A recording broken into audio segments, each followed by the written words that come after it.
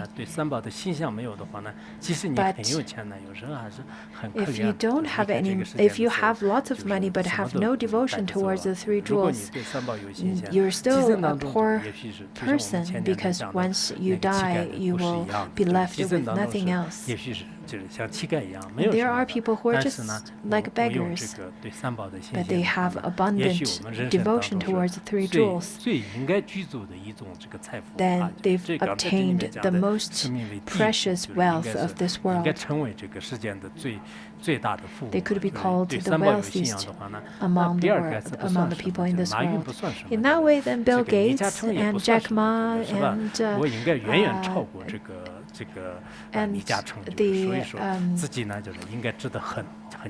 wealthiest man in this world, even if you don't have money, if you have devotion, then you surpass them already.